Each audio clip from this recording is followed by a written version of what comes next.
इस वक्त जो मैं आपसे बात कर रहा हूं, उत्तर प्रदेश के पहले चरण का मतदान हो रहा है और इस मौके पर मैं कहना चाहूंगा दोस्तों, यह मुकाबला बराबरी का नहीं है।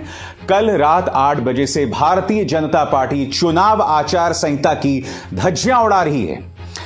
जैसे कि आप जानते हैं, इस तस्वीर में आप देख सकते हैं प्रधानमंत्री नरेंद्र मोदी ने कल ANI को इंटरव्यू दिया और यह इंटरव्यू नहीं था, यह एक तरह से वर्चुअल चुनावी रैली थी। चुनाव आयोग अब तक सोया हुआ है। मैं चाहूंगा तमाम सोशल मीडिया हैंडल्स पर आप चुनाव आयोग को घेर कर पूछें कि आप खामोश क्यों हैं। मगर आज मैं आपके सामने ये जो कार्यक्रम कर रहा हूं ना, इसका मकसद बहुत दिलचस्प है। इस वक्त वोट डाले जा रहे हैं, इसलिए मैं आपको दिखलाना चाहूंगा कि इस चुनाव में जो अलग अलग दावेदार हैं वो जनता से कैसे अपील कर रहे हैं। उससे आपको पता चल जाएगा कि कौन जनता को भड़का रहा है, कौन जनता से वोट देने के लिए अपील कर रहा है, कौन सकारात्मक अपील कर रहा है, कौन नकारात्मक अपील कर रहा है और कौन खुद डरा हुआ है। सबसे पहले दोस्तों, मैं आप किसको लेकर चलना चाहूंगा अखिलेश यादव की इस अपील की तरफ। अखिलेश यादव क्या कह रहे हैं, पढ़ के सुनाना चाहता हूं। न्यू उत्तर प्रदेश का नया नारा, विकास ही विचारधारा बने। अखिलेश यादव एक अरसे से दोस्तों, आपको पता है, तमाम छोटी छोटी जातियों को सहेज रहे हैं, तमाम छोटी छोटी जातियों को अपने में मिलाने का प्रयास कर रहे हैं। वो कोशिश करते तो उन्हें कोई नहीं रोक सकता था अगर वो जातीय स्तर पर यहां अपील कर दें, मगर उन्होंने जो यहां अपील की है उसका मकसद क्या है मैं आपको बताता हूं। उन्होंने जो अपील की है उसका मकसद है कि विकास ही विचारधारा है। अब मुख्यमंत्री आदित्यनाथ वो क्या अपील कर रहे हैं मैं आपको बतलाऊंगा दोस्तों। उन्होंने उत्तर प्रदेश की जनता से कहा है कि अगर भारतीय जनता पार्टी सत्ता में नहीं आई तो उत्तर प्रदेश, बंगाल, केरल और कश्मीर बन जाएगा। सुनिए उन्होंने क्या कहा। सावधान रहिए, आप चूके तो 5 साल की मेहनत पर पानी फिर जाएगा और इस बार उत्तर प्रदेश को कश्मीर, बंगाल और केरल बनती देर नहीं लगेगी। 3 राज्यों की बात कर रहे हैं यहां पर मुख्यमंत्री आदित्यनाथ। सबसे पहले केरल की बात कर लेते हैं। केरल साक्षरता के मामले में, एजुकेशन के मामले में देश में नंबर 1 राज्य है, तो आप केरल को क्यों बदनाम कर रहे हैं। फिर कहते हैं बंगाल ना बन जाओ। क्या आप जानते हैं कि कोलकाता जैसा शहर महिलाओं के लिए सबसे ज्यादा सुरक्षित माना जाता है। वहां पर अमूमन महिलाओं के खिलाफ अपराध नहीं होते, अपराध के मामले में सबसे कम माना जाएगा उसे। और तीसरा कश्मीर। तो मुझे बताने का प्रयास करें कि कश्मीर में सत्ता में पिछले 7 सालों से कौन है, गाहे बगाए, डायरेक्टली या इनडायरेक्टली। महबूबा मुफ्ती के साथ आपने सरकार चलाई और उसके बाद से जब राष्ट्रपति शासन लगा, फिर धारा 370 हटाई गई, उसको आपने यूनियन टेरिटरी बना दिया। तो मुझे कृपया बताने का प्रयास करें कि कश्मीर में तो आप ही सत्ता में है ना मुख्यमंत्री आदित्यनाथ जी, आपकी सरकार, आपकी पॉलिटिकल पार्टी ही है। तो आप उत्तर प्रदेश की जनता को यह क्यों कह रहे हैं कि आप उत्तर प्रदेश को केरल, बंगाल या कश्मीर में ना बनने दें।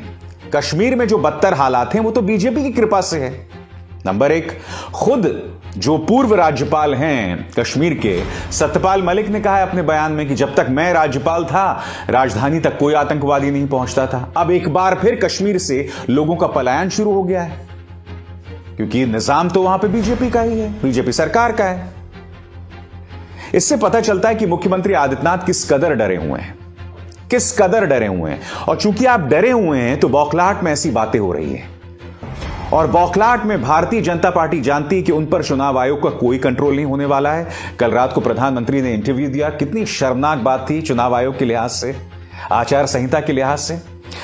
अब मैं चाहूंगा, आपने मुख्यमंत्री आदित्यनाथ का बयान सुना, उनकी अपील सुनी, अब सुनिए क्या कह रहे हैं रालोद के जयंत चौधरी।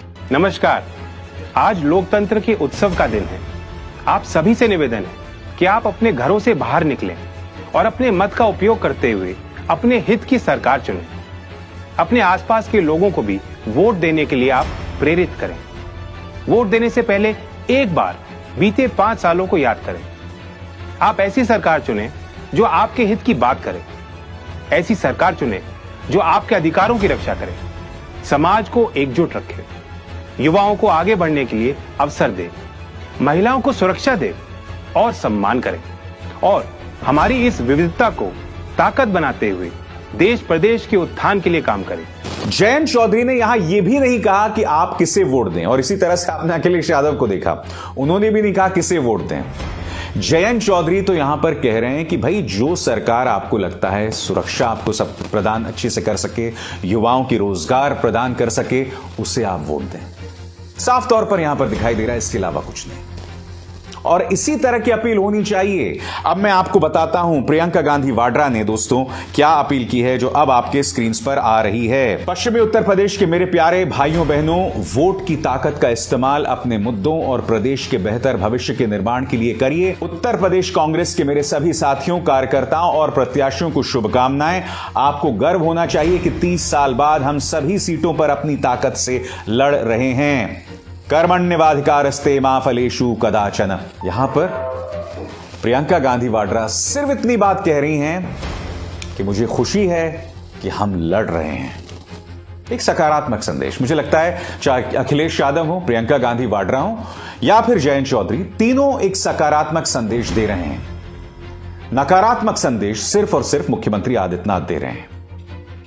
और चुनाव आयोग जो है वो किस तरह से धज्जियां उड़ा रहा है नियम कानूनों की, वो आपके सामने है। अब मैं आपको एक और शॉकिंग तस्वीर दिखाना चाहता हूं। मैं आपको मिलवाना चाहता हूं एक बुजुर्ग वोटर नसीम से। नसीम वोट देने जाती हैं और उन्हें पता चलता है कि उनके वोट डालने से पहले यह जगह है गाजियाबाद के सेठ मुकुंदलाल पोलिंग बूथ। 71 साल की नसीम वहां वोट डालने जाती हैं। उन्हें पता चलता है कि पोस्टल बैलेट से पहले ही कोई उनका वोट डाल गया है। सुनिए उनके दर्द को। नाम है, कहां से आई हैं और क्या समस्या है, बताइए क्या समस्या है आपकी। ये कह रहे हैं कि वो हम तुम्हारा वोट डल गया। पोस्टल बैलेट से आपने वोट डाला था क्या? क्या बोल रहे हैं अंदर? अब ये कह रहे हैं कि पोस्टल बैलेट से आपका वोट डल गया। अब क्या हुआ फिर? नहीं डाला नहीं। अभी कुछ दिनों पहले समाजवादी पार्टी ने लगातार शिकायत की है कि किस तरह से कई पुलिसकर्मी जो हैं वो भाजपा के एजेंट्स की तरह काम कर रहे हैं। वो लोग दबाव डाल रहे हैं लोगों पर कि वो इस तरह से वोट डालें, इस तरह से वोट डालें। कई ऐसे वीडियो सामने उभर कर आए हैं जहां उत्तर प्रदेश पुलिस जो है वो कई लोगों के घर जा रही है और उनसे कह रहे हो कि वोट वाले दिन तुम इधर उधर मत जाना, इधर उधर कुछ काम मत करना, यानी कि उनको डरा